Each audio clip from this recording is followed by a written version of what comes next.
দিন দরুদ পড়ার দিন, যদিও জুমার দিন অনেক কল্যাণের দিন, এরপরেও জুমার দিনে উপার্জন করতে হবে, এই কথা আল্লাহ তাআলা বলেন।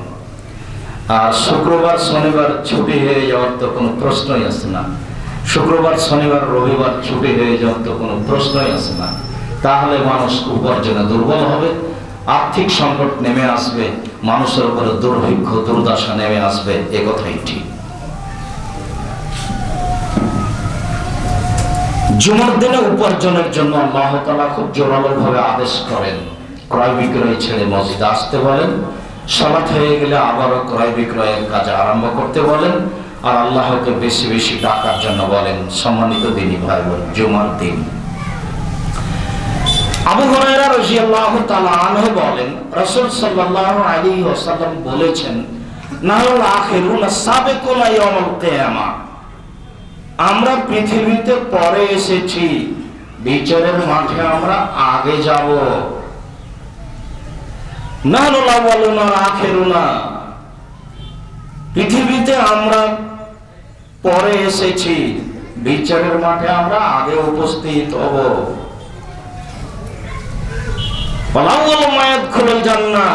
বিচারের মাঠে আমরা আগে জান্নাতে প্রবেশ করব।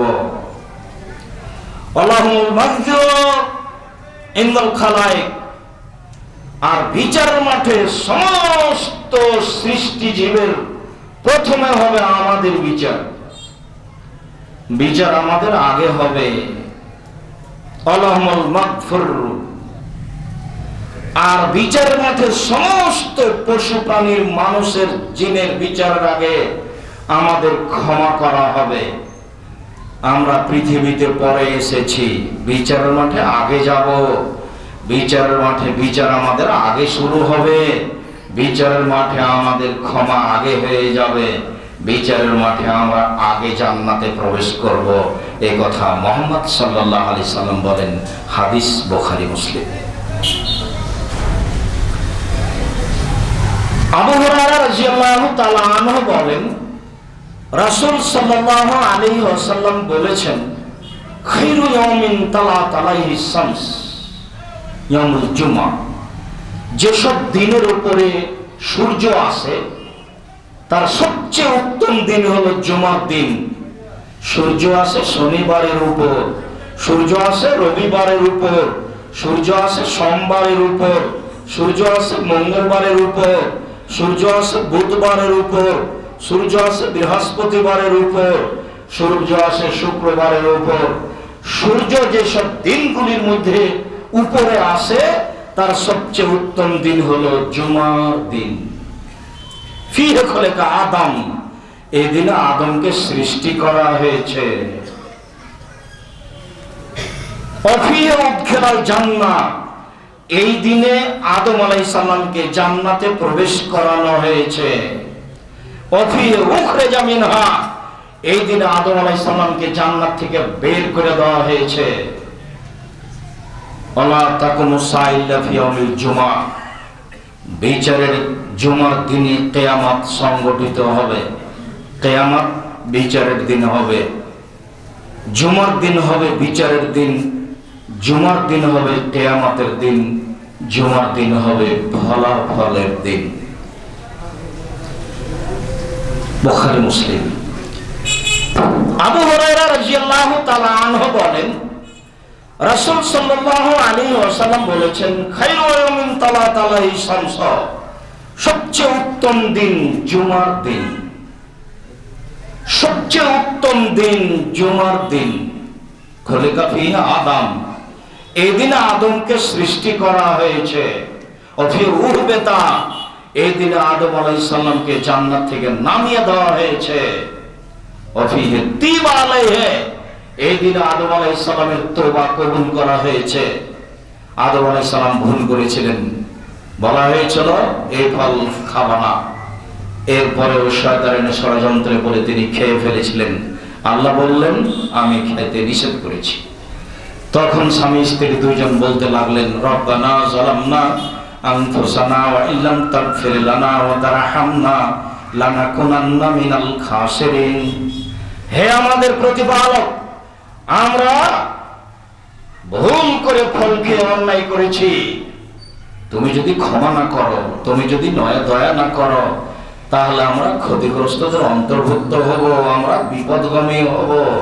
তুমি আমাদের দয়া করে ক্ষমা করে দাও, তুমি দয়া করে আমাদের প্রতি দয়া করো। এইভাবে বলতে বলতে বলতে বলতে এক পর্যায়ে আল্লাহ বললেন, আচ্ছা ঠিক আছে, তোমাদের ভুল মাফ করা হলো। সেদিন ছিল জুমার দিন। অফিয়ে মাতা, জুমার দিনে তার মরণ ঘটেছে।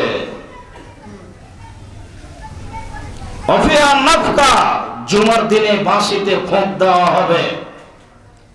আল্লাহ তাআলা বলেন, যেদিন ইসরাফিলকে আল্লাহ সৃষ্টি করেন, পৃথিবীর সৃষ্টির দিন, সেদিন তার হাতে একটা বাঁশি দিয়েছেন। তিনি বাঁশিটা মুখে লাগিয়ে ইয়ান্তাজের অপেক্ষা করছেন। মাথা ইউক মারো, কখন তাকে বাঁশিতে ফোঁক দিতে বলা হবে। এবং তিনি মুখমণ্ডল নিচু করে কানকে আল্লাহর দিকে লাগিয়ে এক খেয়ালে চেয়ে আছেন। পৃথিবীর সৃষ্টির প্রথম থেকে নিয়ে কিয়ামত পর্যন্ত তিনি একই অবস্থায় প্রতীক্ষমান থাকবেন। খাওয়ার প্রয়োজন নেই, কথা বলার প্রয়োজন নেই, পেশাব পায়খানার প্রয়োজন নেই। এমন সৃষ্টি ফেরেশতা নন। ইসরাফিলকে পৃথিবীর সৃষ্টির দিন এইভাবে মুখে বাঁশি দিয়ে দাঁড় করিয়ে প্রস্তুত করে রেখে দিয়েছেন। যেদিন বাঁশিতে ফোঁক দিতে বলা হবে, সেদিনই তিনি বাঁশিতে ফোঁক দেবেন। তখন মুহাম্মদ সাল্লাল্লাহু আলাইহি সাল্লাম বললেন, কাইফা নামো, এই পৃথিবীতে আমি কি করে আনন্দ ফুর্তি করতে পারি, যে পৃথিবীতে বেঁচে থাকার সময় 5 মিনিটও নয়, 1 মিনিটও নয়, বাঁশিতে ফোঁক দিতে বললেই তো পৃথিবী শেষ। তাহলে আমার আনন্দ পৃথিবী আর ভোগ বিলাসের কি থাকতে পারে? তখন সাহাবী বললেন, ক্ষমতা আমরণী, তাহলে আপনি আমাদেরকে কি বলছেন? তাহলে তো খুব ভয়াবহ আমাদের সময়, কয় মিনিট আছে তা তো বলতে পারছি না, তাহলে আমরা কি করব? আমাদের কি বলতে চাচ্ছেন? তখন রাসূল সাল্লাল্লাহু আলাইহি সাল্লাম বলেন, ঠিক আছে, তোমরা বলো, হাসবুনাল্লাহু নি'মাল ওয়াকিল, নি'মাল মাওলা নি'মান নাসির। আমাদের জন্য আল্লাহ যথেষ্ট, তিনি উত্তম কর্ম ফলাফল দিয়ে থাকেন, তিনি উত্তম সহযোগী। হাসবুনাল্লাহু নি'মাল ওয়াকিল ওয়া নি'মাল মাওলা ওয়া নি'মান নাসির।